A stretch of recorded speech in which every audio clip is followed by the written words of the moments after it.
স্বাগতম Nandini kitchen village ফুডে। আজকে আপনাদের বানায় চিকেন কারি। চিকেন কারিটা কীভাবে বানায় শুরু থেকে শেষ পর্যন্ত দেখবেন। ভালো লাগে লাইক শেয়ার কমেন্ট করবেন। আর যেসব বন্ধুরা এটা নতুন চ্যানেলটাকে সাবস্ক্রাইব আর ফেসবুক পেজ থেকে যারা দেখেন পেজটাকে ফলো করে পাশেই থাকেন। তাহলে চলে নেবার রান্না করে চলে দেখি এভাবে বানাই শুরু থেকে শেষ পর্যন্ত দেখেন।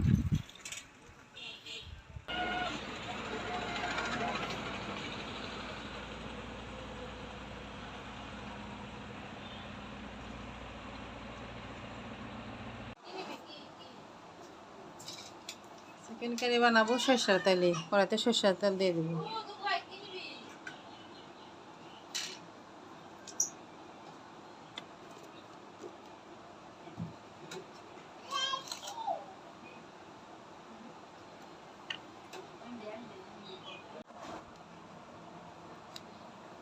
আলুগুলা ভেজে নিব।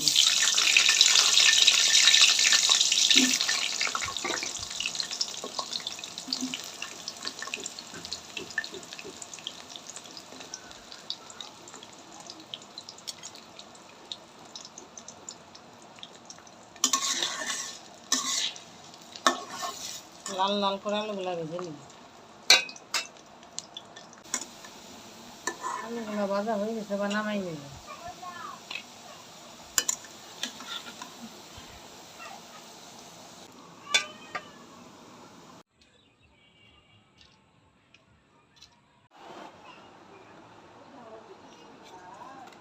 আমি ফোড়নের 2টা তেজপাতা, 4টা এলাচ আর দারচিনি 2 টুকরা।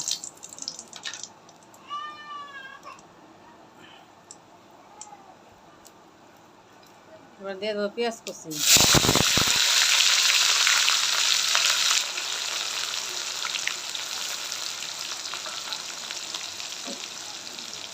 পেঁয়াজগুলো একটু লাল লাল করে ভেজে নেব।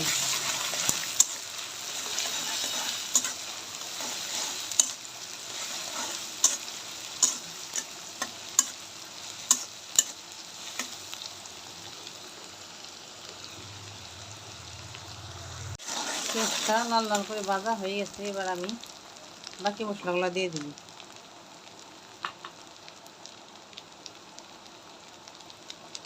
1 চামচ হলুদের গুঁড়া,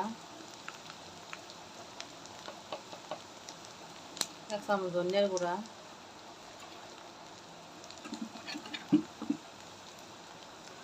1 চামচ মরিচের গুঁড়া,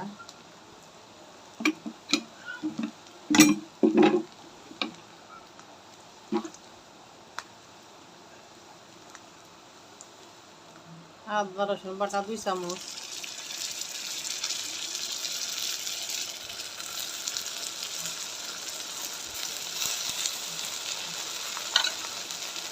মশলাগুলো ভালো করে কষে নেব।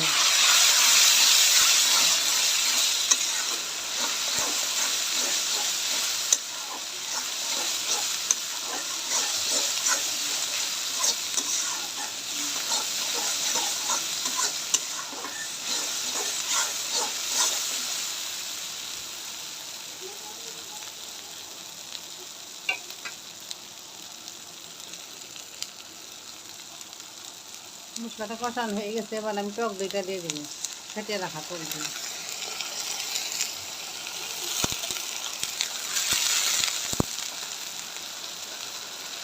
টক দইটা দিয়ে ভালো করে কষিয়ে নেব। এবার দিয়ে দেবো পরিমাণ মতো লবণ।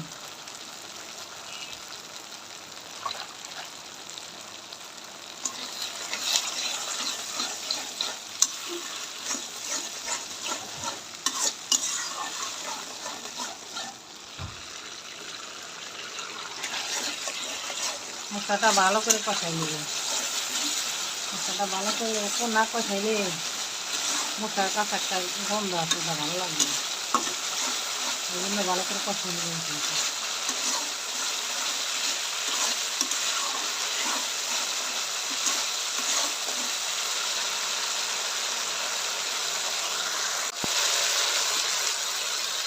এবার চিকেনগুলো দিয়ে দেবো।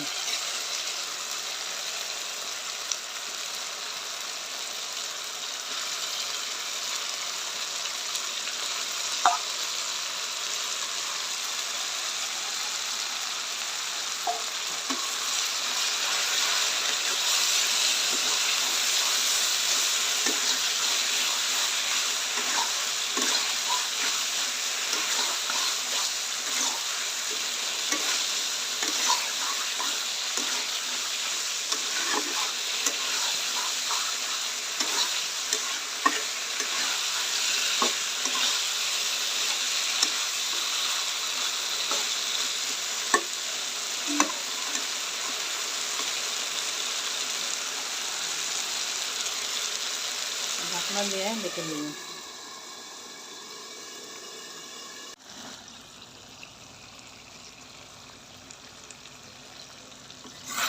আস্তে আস্তে খোলা জালটা আস্তে আস্তে রাখতে হবে, বেশি আর যদি মশলাটা পুড়ে উঠবে, লাগলে পুড়ে যাবে। আস্তে আস্তে জাল দিয়ে সুন্দর করে মাংসগুলো কষা নিতে হবে।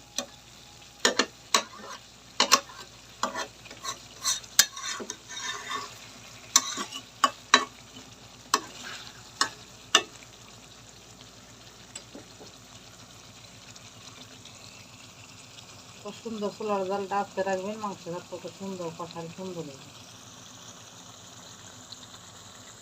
আলুগুলাও দিয়ে দিব, মাছের সাথে ভালো করে কষাই নেব।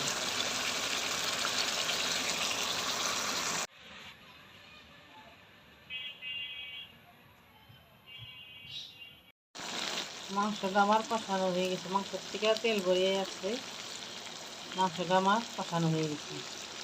যখন দেখবে মাংস থেকে তেল বেরোচ্ছে তখন বুঝবে মাংসটা কষানো হয়ে গেছে।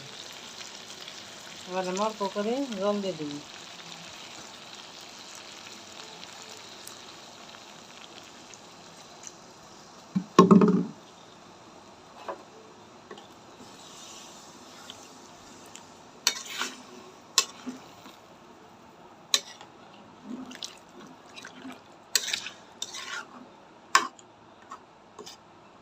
হালকা আছে, আমি 10 থেকে 15 মিনিট রান্না করে নিব ঢাকনা দিয়ে ঢেকে। চুলার আঁচটা একদমই হালকা।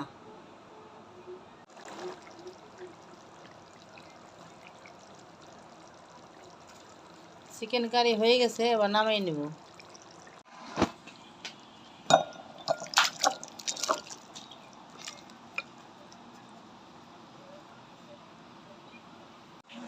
হয়ে গেল আমার কতটা সহজেই ঘর থাকা উপকরণ দিয়ে চিকেন কারি। এভাবে বাড়িতে বানিয়ে খাইবেন। ভালো লাগে লাইক শেয়ার করবেন, আর যেসব বন্ধুরা এটাও নতুন চ্যানেলটাকে সাবস্ক্রাইব, আর ফেসবুক পেজ থেকে যারা দেখেন পেজটাকে ভালো করে পাশেই থাকবেন, আর বেশি বেশি শেয়ার করে দিন।